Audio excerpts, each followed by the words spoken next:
जब 370 और 35 से जब मनसूख हुआ उसके बाद आपकी जो स्पीच पार्लियामेंट में आज भी ऑन रिकॉर्ड है, आपने कहा था कि ये एक जंजीर की ओर था। किस तरह की जंजीर आप समझते थे? ना भारत सरकार से खजाने से जो पैसा दे रहे थे वो यहाँ के 2-3 लोगों ने लूट मार करके रखे और यहाँ के आम जनता को जो गरीब परिवार है जिनके बेटा बेटी जो है स्कूल जाना चाहिए, कॉलेज जाना चाहिए, उनकी ज़िंदगी संवारना चाहिए, उन लोगों को उकसा के पत्थर फेंकने पे मजबूर किया। खुद लोगों के जो मैं परिवार की बात कर रहा हूँ, खुद लोगों के बेटा बेटी जो है विदेश पढ़ेंगे, अच्छे नौकरियाँ करेंगे, महीने में लाखों के तनख्वाह लेंगे। अगर कश्मीर के 370 इतना इम्पोर्टेंट है तो सबसे आगे उनके बच्चों को पत्थर फेंकने के लिए खड़ा करना चाहिए, वो कभी नहीं किया। यहाँ के आवाम जो मजदूर गरीब जो है उनके बेटा बेटियों का बलिदान देके उन्होंने ऐसे जंजीर में लोगों को गुमराह करके रखा। एक घर को पर सूल के हिसाब से राशन मिलता है, लेकिन जब हम गाँव और जाते हैं, दूर दराज इलाकों में जाते हैं, वहाँ पे लोग जो यही शिकायत कर रहे हैं, क्योंकि कहना है कि राशन जो है बहुत कम दिया जाता है। तो क्या ये मसला लेके आप पार्लियामेंट में, ताकि जब ये बात वहाँ तक पहुँचेगी तो यकीनन इजाफा होगा।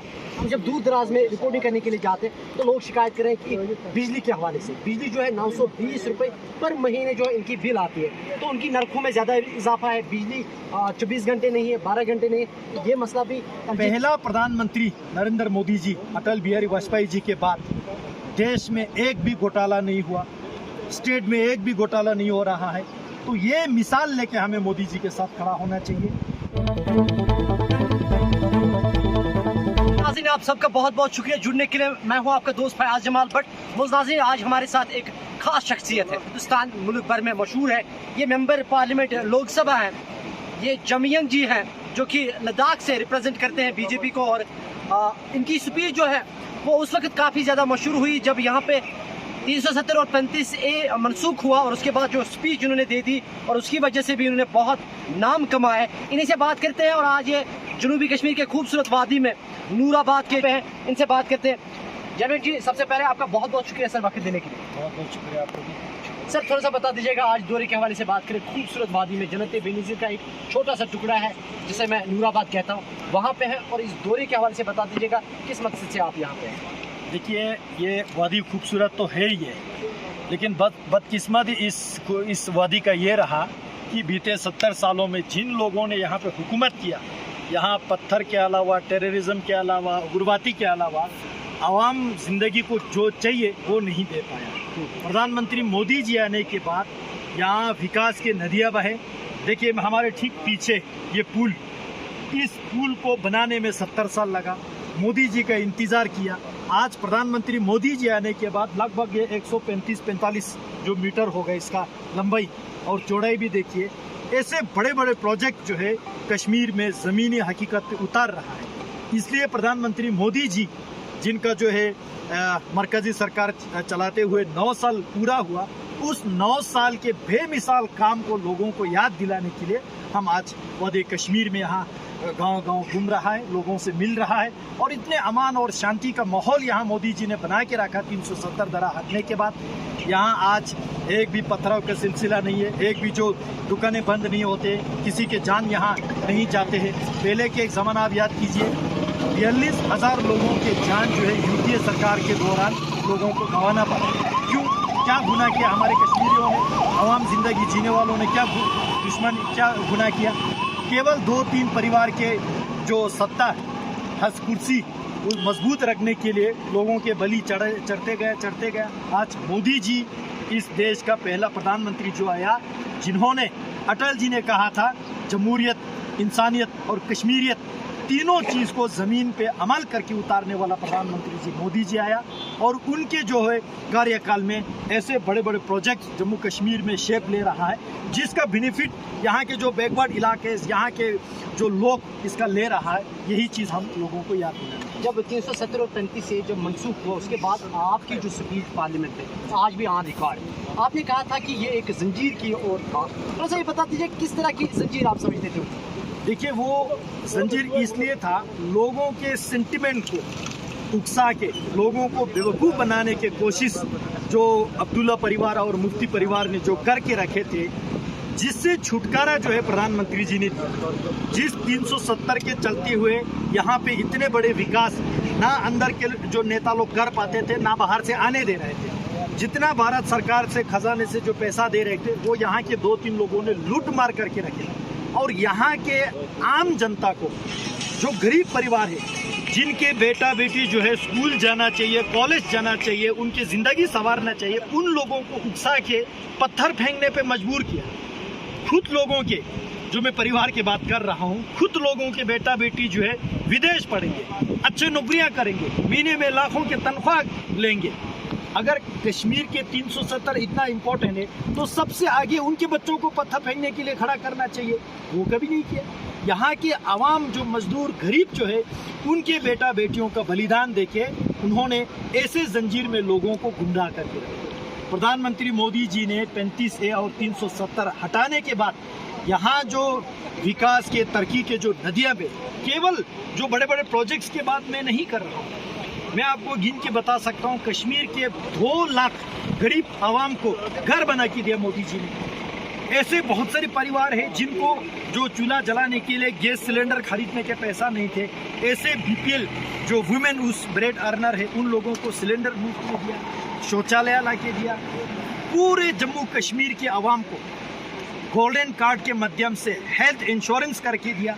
किसी गरीब को जेब में पैसा ना हो जिसके कारण से उनके जान चले जाए, ऐसा ना हो, ये चिंता करते हुए जम्मू कश्मीर के 100% पॉपुलेशन को मोदी जी ने 5 लाख आपके जेब में गोल्डन कार्ड के माध्यम से डाल के रखा है।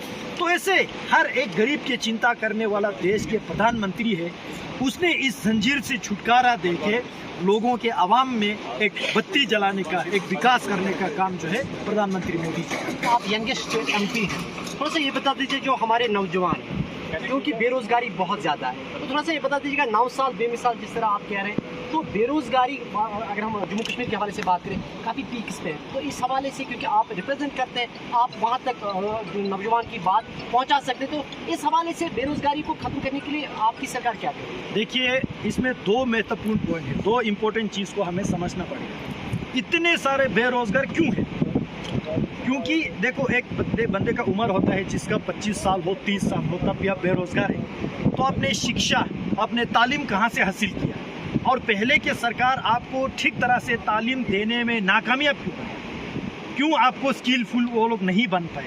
क्यों आपके हाथ में अच्छे आसान से लोन आपके हाथ में दे पाए? जिसके कारण आज भी हमारे यूथ जो है बेरोजगार बैठे। ये केवल मोदी जी आया और 9 साल में पहले आपको रोजगार थे, मोदी जी आने के बाद बेरोजगार किया, ऐसा तो नहीं है। फाउंडेशन जिन लोगों ने लगाना था वो नहीं लगा ठीक तरह से, वो उनका दोष है। आज मोदी जी आने के बाद बहुत सारे ऐसे स्कीम्स ला रहे हैं, स्किल इंडिया के माध्यम से, स्किल डेवलपमेंट करने के माध्यम से। अब ये बात जाहिर है कि हर किसी को सरकारी नौकरी तो कोई भी सरकार आए नहीं दे पाएगा, लेकिन सरकारी नौकरी के अलावा आपको सिंगल विंडो सिस्टम में लोन देना है। आपके यहाँ सेब का बगीचे होते हैं, उसको कैसे एक्सपोर्ट करें, उसको पैकेजिंग कैसे करें, ऐसे बहुत सारे जो PM किसान सम्मान निधि से लेके अलग अलग प्रकार के, चाहे वो बैंक के माध्यम से हो, कोऑपरेटिव बैंक के माध्यम से हो या इंडस्ट्री के माध्यम से हो, अलग अलग प्रकार के जो लोन ट्रेनिंग मोदी जी दे के यहाँ के बेरोजगारी हाल जो है धीरे धीरे सुधार ला रहा है। यानी आपके कहने का ये मकसद है कि खुद के लिए भी रोजगार बनाइए और दूसरों को भी प्रोवाइड कीजिए, स्किल बनिए। 2 सवाल आपसे करना चाहूँगा। एक ये है कि राशन के हवाले से आपने बात की, क्योंकि पिछले 1 साल में जो है फ्री राशन भी दी गई, लेकिन उसके बाद अगर आज बात की जाए, हर एक घर को पर सोल के हिसाब से राशन मिलता है। लेकिन जब हम गाँव और जाते हैं, 15 इलाकों में जाते हैं, वहाँ पे लोग जो यही शिकायत कर रहे हैं, क्योंकि हर एक आप तक नहीं पहुँच सकता, DC साहब तक हर एक नहीं पहुँच सकता। उनका ये कहना है कि राशन जो है बहुत कम दिया जाता है। तो क्या ये मसला लेके आप पार्लियामेंट में, ताकि जब ये बात वहाँ तक पहुँचेगी तो यकीनन इजाफा होगा? वो कह रहे हैं कि अगर आप हमें पैसों में देंगे लेकिन थोड़ा सा ज़्यादा दीजिए, क्योंकि 5 किलो में आजकल क्या होगा। मैं समझ गया। देखिए, राशन के जब भी बात आते हैं मुझे वो पुराना दौर याद आता है, जिस दौर सबसे पहले तो राशन आपको श्रीनगर हेडक्वार्टर से आते हैं, तो आपके डिस्ट्रिक्ट के हेडक्वार्टर से गांव के राशन कुटी तक पहुंच पाते थे क्या? आपके खाते के राशन कुछ लोग मार्केट में उसको बेच देते थे, आप तक तो पहुंचते ही नहीं थे। खाता आपके, कोटा आपके, लेकिन जा कहीं और रहे थे। अच्छा, जो आपके पास पहुंचते थे उसमें कितने गंदगियां होते थे, आपको याद है वो दौर? हमने लद्दाख में बहुत देखा, आपको याद है? वो राशन इंसान खाने के लायक कम थे, हमारे गांव वाले जो है वो जानवर को खिलाने के लिए उस राशन को निकालते थे। ये भी एक सच्चाई है। घोटाला, और गंदगी। मोदी जी आने के बाद ये क्लीन करके जो घोटाले में जाते थे वो सारा खत्म किया। जिन लोगों ने 2-2 राशन कार्ड पे 3-3 राशन कार्ड पे नाम रखे थे वो भी एक प्रकार के घोटाले है, उनको खत्म किया। सभी राशन कार्ड को जो है ऑनलाइन के माध्यम से जोड़ के जो असली हकदार है वहां तक पहुंचने का काम मोदी जी ने किया। तो राशन के हिसाब में जो वितरण में घोटाला जीरो किया। प्लस आप तक जो राशन पहुंच रहा है वो क्वालिटी का राशन, मैं दावे के साथ मैं बोल रहा हूँ क्वालिटी के राशन। चाहे आपको एक चूल्हा भर भी मिल रहा है लेकिन खाने के लायक तो है ना, पहले खाने के लायक नहीं थे। अब मसला आता है राशन कम है, वो काम उसके अलावा भी बहुत सारे स्कीम्स जो है सरकार आपको दे रहा है, बहुत सारे अलावा स्कीम। देखिए राशन अभी जितना काम हो रहा है, एक तो हमारे खेती वाले हैं, जितने भी गांव में लोग हैं वो खेती वाले हैं। अब उनको अपना खेती से खाना पीना तो मिलते हैं, प्लस जो है एडिशनल जो है वो राशन है।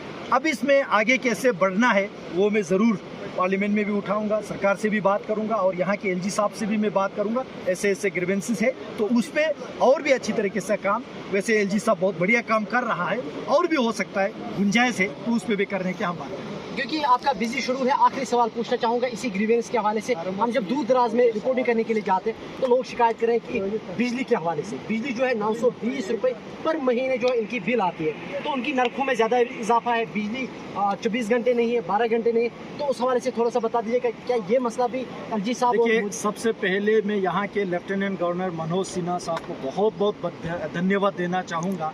मैं टीवी नेट के माध्यम से देख रहा हूँ, यहाँ पंडित दीनदयाल उपाध्याय ग्रामीण ज्योति योजना के तहत जो स्कीम चला, मुझे लगता है जम्मू कश्मीर में पूरे देश में सबसे बढ़िया इस क्षेत्र में चला। बहुत सारे ऐसे दूर दराज इलाका है, फॉरेस्ट इलाका है, वाइल्ड लाइफ इलाका है, वहाँ तक पोल तार लेके जाना बहुत मुश्किल है। फिर भी यहाँ के एलजी एडमिनिस्ट्रेशन बहुत मेहनत कर रहा है और छोटे छोटे कहीं गांव में जो उसका काम बाकी होगा, अधूरा होगा, वो भी हम बात करके जल्दी उसको ख़त्म करने के प्रयास करेंगे। और आने वाले 24 इलेक्शन तक मैं आपको बता सकता हूँ जम्मू कश्मीर में एक चेंज फैसिलिटीज़ का लोगों को महसूस होने को मिलेगा और यकीनन लोग प्रधानमंत्री मोदी जी को ही वोट देंगे। जाते जाते, क्योंकि लद्दाख से आप आए हैं, बार बार आपसे वक्त तो नहीं मिलेगा क्योंकि आपका बिजी शेड्यूल है, जाते जाते हमारे वादी कश्मीर के लोगों के लिए और बिलखुसूस नौजवानों के लिए क्या मैसेज देना चाहेंगे? मैं जम्मू कश्मीर के वासियों को, यहाँ के लोगों को मैं निवेदन करना चाहूँगा, जो काम मोदी जी ने पिछले 9 साल से जो करते आ रहा है, अभी भी कर रहा है।